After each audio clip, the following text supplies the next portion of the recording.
Welcome back. I'm Tony Perkins, your host. So good to have you with us. The website, tonyperkins.com. All right, yesterday with Joy Pullman, we talked about this initiative in a school district in Ames, Iowa, called Black Lives Matter Week of Action. You know, it is Black History Month, and that's what we're going to be talking about. But in this particular case, there were 13 topics or principles that were going to be discussed in this week of action. Restorative justice, empathy, loving engagement, diversity.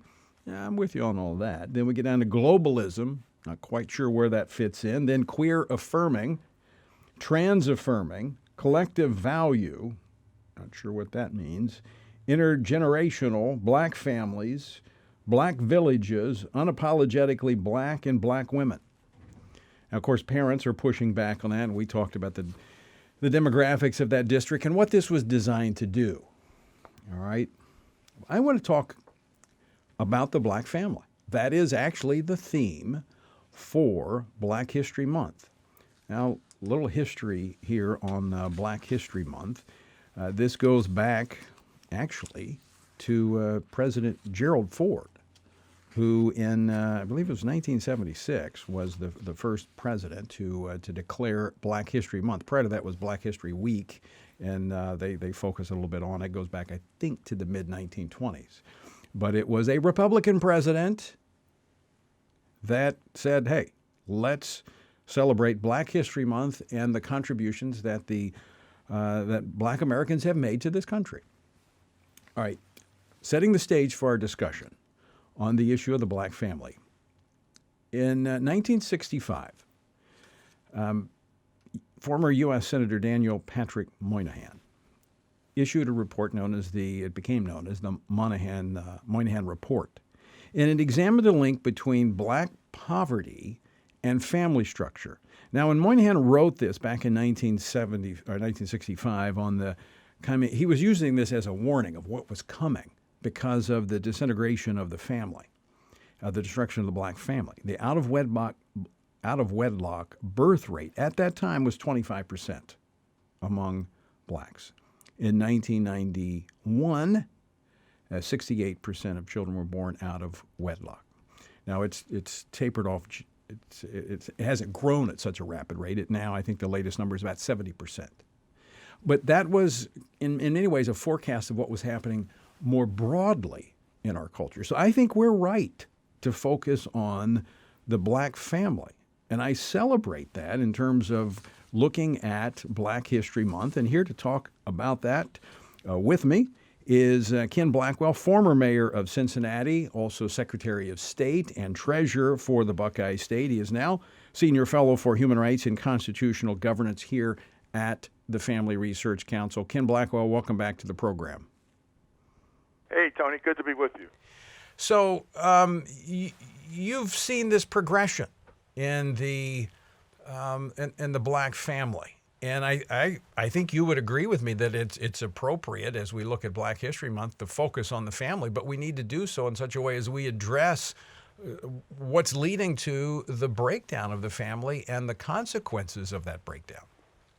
Absolutely, Tony. And if you would go back a little further than where you started and you go to the late 50s, early 60s, black intact families were running parallel with white intact families. Mm-hmm. It was only in the mid-60s with the creation of the Great Society program that gave rise to the trends that Moynihan talked about. Moynihan was essentially saying that we're creating a system that actually rewards the family breakdown as opposed to the family struggling together. And if you think about the black experience in America, and let's just start in 244 years ago, when there still was the institution of slavery, one of the things that helped move the black community forward was a great sense of family.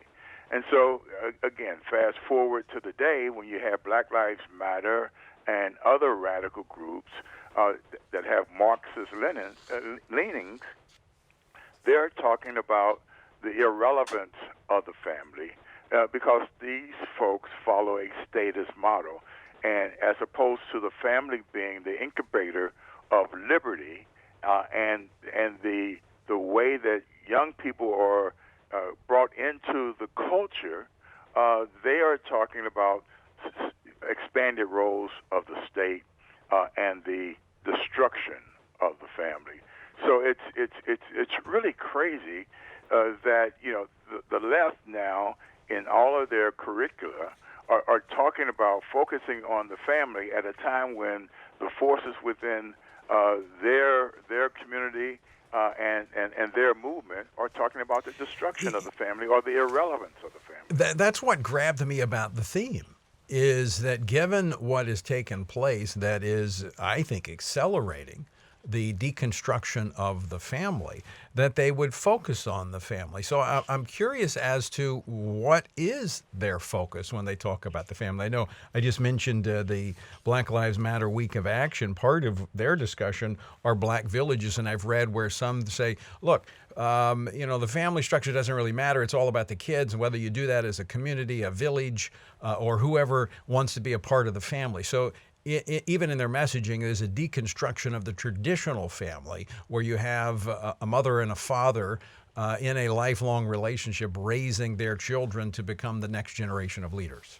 Absolutely, Tony. And look, if you go back and you look at Mao's playbook, that's exactly what he believed, that the state could do a better job of enculturating and bringing up the next generation than the family.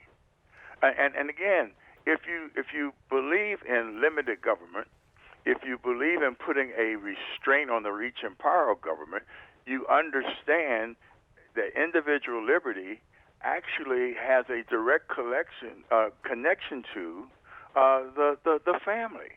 And so our whole system of government is based on elevating liberty. Since Socrates, as you and I have talked about before, there's been studies between the dynamic between the organized power of the state and individual liberty. The more muscular, the more powerful the organized state is, the less individual liberty. The more individual liberty, the more that you put restraints on the reach and power of government. That's why, what has made us an exceptional nation is that we've believed that our rights are not grants from government; they're gifts from God. And the left, whether it's Mao, whether it's Marx, or whether it's AOC, they tend to believe that they know better, that the state is all powerful, and the state, as the grantors of human rights, not God, can in fact do a better job of regulating and bringing into regimen individuals. And in their worldview, they see parents or a parent little more than a caretaker to follow out their direction for the children. Well, absolutely, Tony. Look, and it all starts if you take a look at the left.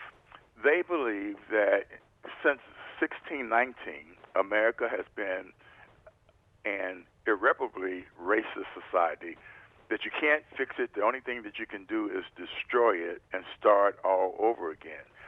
They, in fact, don't believe in the miracle of 1776, when, in fact, we put a real premium on individual liberty. But not only that, we, in fact, understood that behavior can be shaped by individuals taking on responsibility for their actions. And in the early development of individuals, it is the family that gives guidance and frameworks for behavior. to the younger generation. So let's talk a little bit about this in terms of a way forward, pushing back against the narrative of less. Let's take a political, cultural jiu-jitsu move, if you will. They want to talk about family, so let's talk about the family. I mean, you're an example of this. Ben Carson is an example of this. I can point to so many people. My late friend, your friend as well, Bishop Harry Jackson, also from Cincinnati. How do families, given the cultural and political landscape of today, how do they start rebuilding the family? Let's talk about the black family in the black community that you're very familiar with. How do we begin that process of rebuilding? Well, we first by underscoring the importance of the family. And I know I repeat myself, but the family, and it was that in my experience, you know, and in Ben and his mother's experience, it is the family that provides values. It is the family that helps develop not only the work ethic, but the sense of individual responsibility. And belongingness, too. Right. And so the you know, look, I tell this story that my dad worked. He was first a meat packer, and he became a meat inspector. But early on in my life and his career, he worked, 12-hour days, if not longer. And so he used to just leave my brother and me notes by our nightstand, and it would just be motivational notes. But he understood that by making that connection, by making sure that we worship together, that we chose the path of conviction over the path of convenience, that he was fulfilling a God-given role as the father of children, and he worshiped my mother. And together they had a partnership, and we were able to, in fact, understand within the cultural context the roles of men and women in moving our country forward and providing for their family unit. It's the example setting that is so important. That's how young people learn. And when you talk about the Great Society and the surrogate role that the state plays, parents may tend to think, well, maybe the state can do a better job than me, and so I'm just going to back out and kind of let them take care of it. And so there's a crowding out of parental responsibility and a turning over to the state. And we've seen now how that works. It doesn't.